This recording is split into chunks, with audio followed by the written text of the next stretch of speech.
Ellos nos cuentan de dónde son ustedes. Yo soy de Mar del Plata, de la provincia de Buenos Aires. Y yo soy de un pequeño pueblito al norte que se llama Arrecifes, un pueblo campero. Oye, ¿cómo se conocen? ¿Cuándo se conocen ustedes? Nos conocimos en el año 2011, estábamos viajando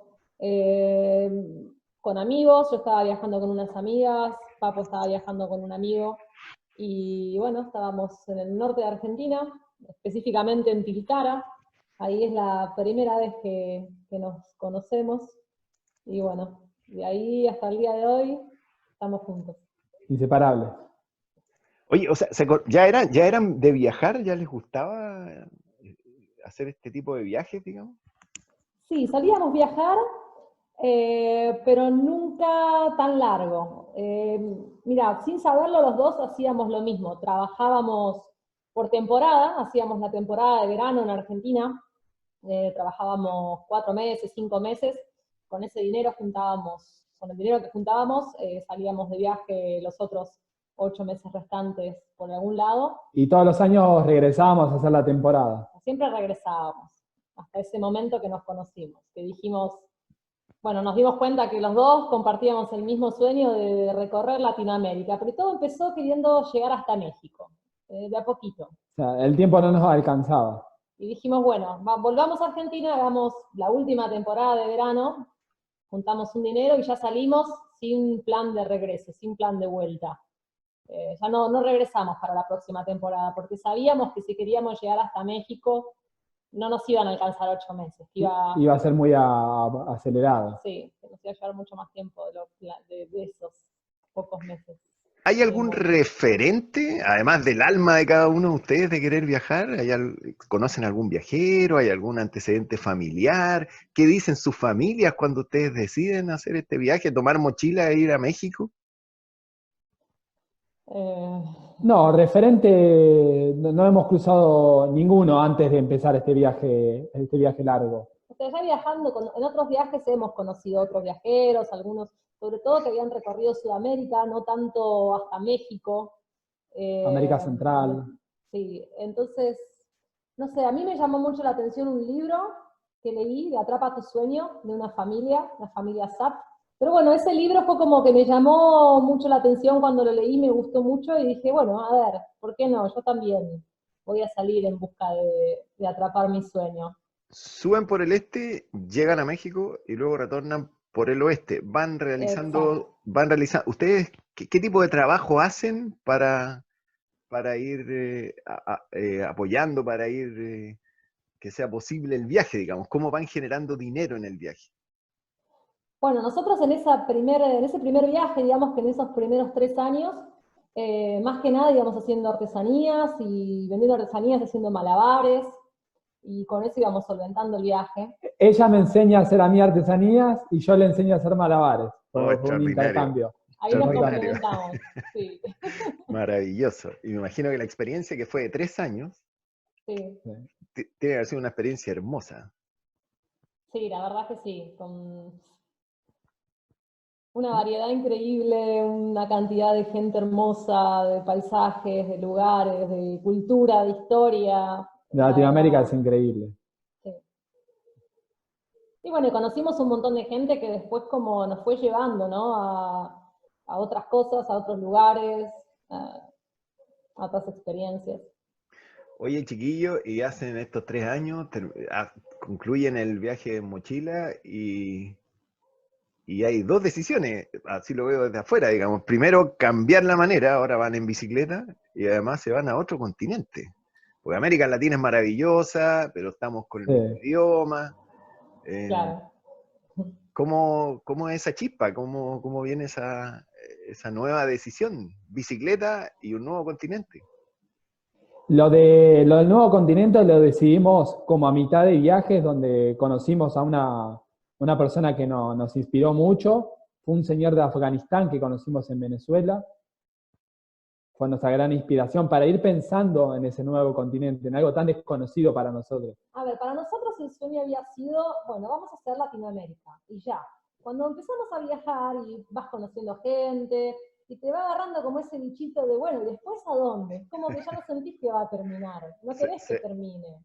Es como que vas abriendo puertas y van apareciendo nuevos espacios. Exacto. Entonces el sueño, en vez de llegar a su fin, se va haciendo cada vez más y más grande. Y bueno, ahí como te contó Papo, conocimos a este señor de Afganistán, entonces empezamos a interesarnos un poco más en Asia antes que en Europa, ¿viste? Porque lo más normal sería, bueno, vamos a Europa, pero bueno, este hombre nos habló mucho de Asia y de los lugares, de la cultura, una cultura completamente diferente, impensada para nosotros, que nos llamó mucho la atención. Y Sí, decidimos, ¿no? Yo creo que sí. decidimos, ahí dijimos, bueno, la próxima Tiene que va a ser Asia. No Europa, sino Asia. Oye, ¿y Y después, qué tipo de cosas que les llamaba tanto la atención? que nos haya contado él. ¿Sí? Al principio fue la religión, porque él es musulmán y nunca habíamos conocido un musulmán. Y fue como muy interesante, y más siendo de Afganistán, ¿no? Con una historia de vida increíble, este señor. Oye, y empiezan a mirar las mochilas y ya se empiezan a transformar en bicicleta. Bueno, Pero lo de la bicicleta fue una idea más de Brenda, yo ahí la seguí.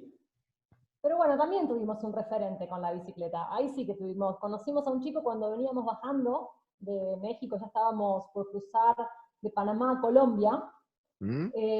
Conocimos un chico, un argentino, que llevaba 7 años viajando en bicicleta, un cordobés.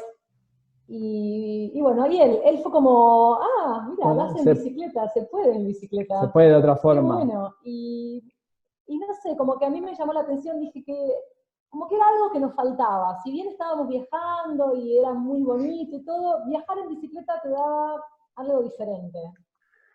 Y siempre nos gustó hacer deporte también. ¿Eran de bicicleta? ¿Ustedes eran personas que Éramos antes... de bicicleta más de la playera. De una sola velocidad. Una sola velocidad para ir y venir por la ciudad, a la playa, pero no, digamos, nunca habíamos hecho un viaje largo, nunca habíamos hecho más de 15 kilómetros en un día. No, claro, no. Distancias no cortas. teníamos ni idea de que iba a ser un viaje en bicicleta, simplemente que nos gustó y dijimos, eso es lo que nos falta. Y bueno, Oye, y nos animamos. Bueno, ¿y se acuerdan el momento que dicen, perfecto, o concluyen la parte de la mochila y ahora nos vamos a Asia en bicicleta, digamos? ¿Qué recuerdos tienen de esos días previos? Sobre todo yo estaba muy nervioso, tenía mucho miedo porque digo, estoy loco, no sé hablar en inglés, nunca anduve en bicicleta con diferentes velocidades, estoy loco, ¿qué estoy haciendo? Mucho menos con equipaje, sí, bueno, completamente al otro lado del mundo, ¿no? Estaba un poco aterrorizado. Todo es inseguridad, digamos.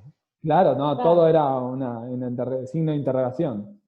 Nosotros cuando bajamos, ya bajamos con el dinero para comprar los pasajes para ir para Asia, porque sabíamos que si queríamos juntarlo en Argentina no lo íbamos a juntar imposible.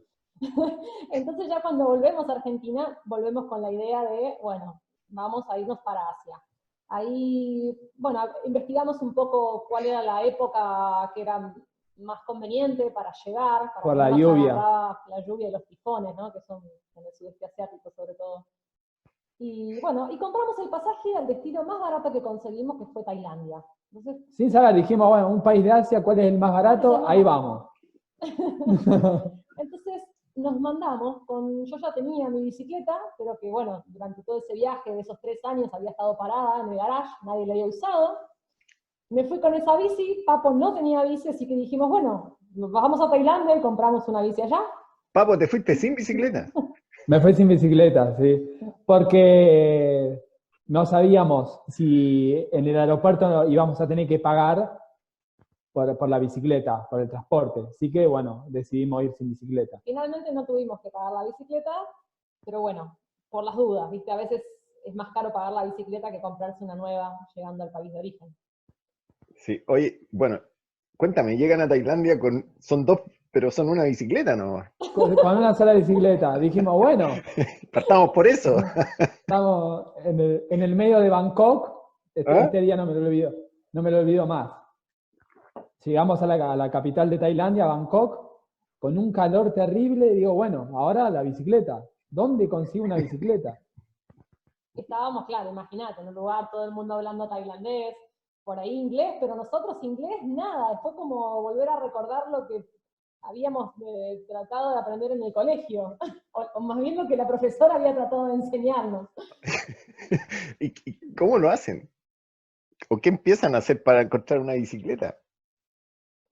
Nos subimos a estos mototaxis famosos en Tailandia, como el Tok Tok, Sí, el tuk-tuk puede ser. Sí, una mototaxi, ¿no? Tuk Tuk, El tuk-tuk. el Tuk Tuk. Y le hago enseñas como bicicleta, dónde se puede conseguir. Y entre señas me entiende y me llevan a un lugar donde había 3 pisos de bicicletas, todas bicicletas usadas, viejas, Ah, en un mira. barrio chino. Nos llevó al mejor lugar. La verdad que tuvimos suerte, ¿no? Esas coincidencias que no son muy coincidencias, porque justo fuimos a hablar con el conductor de ese tuk-tuk que nos llevó justo al lugar, pero ideal. 3 pisos llenos de bicicletas. Creo que nunca más vimos nada igual. No. Todas bicicletas usadas que estaban buenas, algunas estaban mejor que otras. Bueno, sin saber mucho, digo, bueno, a ver, elijo una dentro del montón. A un precio muy, muy barato, ¿no? Y ahí. Y con esa arrancamos.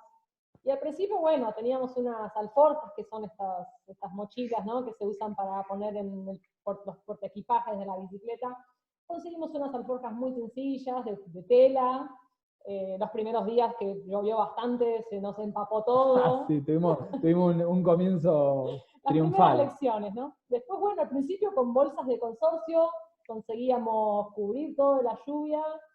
Y bueno, de a poquito nos fuimos como acostumbrando. Arrancamos Adaptando. bien básico arrancamos.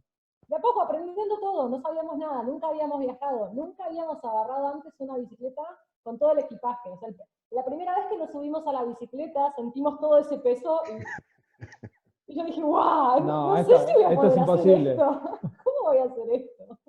Oye, son verdaderos aventureros. Chiquillos, Gracias. Un poco inconsciente, sí. imagino que bueno, lo han vivido. A veces la vida tiene que son pequeños acontecimientos sin mayor importancia en el momento, digamos, casi imperceptible. Y después cuando pasa un tiempo, tienes la posibilidad de mirar atrás y te das cuenta que esa imperceptibilidad era absolutamente, pasa a ser un hecho realmente importante. Claro, Es sí. verdad. Esas pequeñas cosas pasan a ser las anécdotas por ahí, las más graciosas, las más divertidas, ¿no? Sí. Oye, y hay dos cosas que les quiero preguntar. Una que son los paisajes que van encontrando, el verse envuelto en la naturaleza, y la otra, el paralelo que es el paisaje humano, el encuentro con nuevas personas. Cuéntenme lo que ustedes prefieran, contacto que han tenido con naturaleza o las experiencias humanas que han vivido. Bueno, yo creo que eso es algo, el contacto con la naturaleza, un contacto mucho más cercano, más profundo, esa conexión nos la dio la bicicleta. Porque si bien en Latinoamérica también disfrutábamos Sí, hay muchos lugares de la naturales. naturaleza y todo, el recorrerlo en la bicicleta te hace recorrer como cada milímetro, cada pequeño lugar, cada pequeño rincón. Mucho más en detalle. Cuando viajábamos de mochila casi siempre llegábamos a una ciudad o a un pueblo, pero en la bicicleta te encontrás en el medio de una montaña, porque de repente de la próxima ciudad te separan 100 kilómetros, 200 kilómetros, entonces no lo haces en un día, y ahí es cuando quedás vos solo en medio de la naturaleza, en medio de una montaña, en medio del desierto, en medio de un bosque de pinos. Y creo que lo que más se destaca en Asia es la gente. La hospitalidad de la gente es increíble. Bueno, yo creo, ambos creemos que uno cuando desea realmente volver a un lugar, más allá del paisaje que haya podido ser hermoso, uno desea volver a un lugar por la calidad, por la calidez de la gente. O sea, es lo que un viaje sin ese contacto humano, no Es tiene, vacío. es como vacío, sí. Se necesita, es importantísimo. Creo que es lo que Son, más... son complementarias las dos. Oye, ¿y me cuentan ¿O nos cuentan alguna experiencia humana hermosa, de generosidad, me imagino, infinita, que hayan vivido? Ay, hay tantas. Hay un Ay, montón, sí. A ver, si te ocurre alguna rápido. Bueno, por ejemplo, cuando estábamos en Mongolia. Estábamos en Mongolia, en el medio del eh, desierto del Gobi. y bueno, ahí hay mucho viento, entonces esta gente, los nómades, viven en yurtas, que son pequeñas Las casas casas tradicionales de ellos. como redondas, digamos, es una habitación grande donde hacen todo ahí adentro, y nos acercamos para pedirle a ver si podíamos poner la carpa como a un costado, entonces nos cubríamos del viento. Por supuesto, ellos no hablaban en inglés y nosotros no hablábamos en mongol, pero todo con señas nos comprendieron y nos dijeron que sí enseguida. Siempre muy receptiva la gente en Mongolia. Pusimos la carpa y el hombre de la casa, digamos, nos invita a pasar adentro. Y se veía como la humildad, ¿no? Cómo vivían con la simpleza que ellos vivían, y nos ofrecen comida, y intentan comunicarse. La verdad, gente que no tenía nada, y sin embargo siempre con una sonrisa, queriendo compartir. Queriendo compartir todo, absolutamente todo lo que tenían con nosotros. Y es increíble, ¿no? Esa gente vive en el medio del desierto con 40 grados bajo cero, con todo, entre todas las condiciones, y son tan lindas, ¿no? Oye, ¿les pegan esa experiencia? ¿Quedan así como en estado de... Sí, Es lo más lindo. varias veces uno se queda reflexionando, wow, esta gente es increíble vivir acá, ¿o no? Este lugar tan remoto. Y viven felices, porque uno los ve que son felices. Imagino que entre ustedes han ido, con toda confianza, me dicen si estoy equivocado, pero imagino que en esa situación ustedes se miran y han desarrollado también una manera de transmitirse o de comunicarse esa emoción que Sí. sienten ante esas muestras tan hermosas de humanidad, digamos. Los Sí, yo imagino en creo que ese lugar. en ese sentido, sí, en Sí. ese sentido creo que las sonrisas son muy importantes, las sonrisas y las miradas, porque eh, sí, llegas a una conexión completamente diferente, ¿no? Más allá de las palabras también. Tanto entre ustedes como con las otras personas, cuando no hay posibilidad con el lenguaje, que es lo que llaman el lenguaje universal, que es Claro, la la seña. sonrisa. Exactamente. Exactamente. Sí, son las acciones que dicen más que mil palabras, ¿no? Sí, a veces solamente con mirarnos ya basta Bueno, para entre tener esa nosotros, por conexión. supuesto, estamos hace 8 años juntos, prácticamente las 24 horas del día, sí, con solo una mirada, con solo levantar una ceja, ya el otro Uno sabe sabe lo que exactamente piensa. de lo que... Oye, ¿se dan cuenta lo afortunados que son? Claro, Sí, claro que sí, lo valoramos mucho. claro que sí. Les parece que hablamos de cosas más terrenales, porque hay cosas que son necesarias, digamos. ¿Cómo se lo arreglan con la alimentación? Cuando tienen que cubrir distancias largas en la bicicleta, llevan su comida, Bueno, confían en que mira, van a encontrar lugares donde pueden adquirir comida. Llevar comida es llevar peso. eh, mira, cuando empezamos el viaje en bicicleta, creo que fuimos muy afortunados, el día de hoy lo decimos, fuimos muy afortunados en comenzar en el sudeste asiático. ¿Por qué lo digo? Porque las distancias son cortas, hay mucha gente, por lo tanto hay muchos pueblos y hay muchos lugares donde comprar comida. Creo que cuando viajábamos por ahí casi que no cargábamos mucha comida. No teníamos, porque todos los días podíamos encontrar un lugar. Donde vendían un menú muy accesible. Era mucho más barato ir a comer a un restaurante que cocinarte tu propia comida. Y tenías Ahora, imagino que hay una densidad de pueblos o de lugares donde no pasas mucho tiempo sin encontrar algún lugar donde exacto, Claro, abastecerse. sí, exacto. sobre todo en Ahora, Asia. con el tiempo fuimos aprendiendo y, bueno, fuimos moviéndonos por otros lugares donde las distancias eran más largas y, bueno, ya calculábamos, ya sabíamos más o menos cuántos kilómetros íbamos a hacer por día, entonces calculábamos a ver con el mapa a qué distancia está la próxima ciudad grande, digamos, donde podamos llegar a conseguir algo, sabíamos más o menos cuántos días y cargábamos comida para los días necesarios. Sí, por ejemplo, cuando arrancamos en Rusia, la primera vez que llegamos a Rusia, que llegamos al lejano oeste, que es más lejos que Siberia todavía. Ahí no podíamos dejar a la... Teníamos 700 kilómetros de nada, por ejemplo. Entonces Se- llevábamos comida, sí, 700. 700 Brenda, kilómetros no había nada. uy, son 10 días aproximadamente. Sí, 10 días más o menos Sí. que calculamos. Sí. Así que bueno, y después otro desafío fue también en el desierto del Gobi, en Mongolia, con el agua. Teníamos que cargábamos un bidón de 10 litros de agua, más las botellas. ¿Ahí tenían distancias de cuánto en el desierto? Creo que la más larga fue de 500 kilómetros. Sí, De la capital sí, casi no había nada. La más larga fue de 500 kilómetros, pero bueno, por el calor y todo se consumía bastante agua, que también necesitábamos para cocinar. Claro que decidimos tratar de cocinar cosas que no necesitaran mucha agua, ¿no?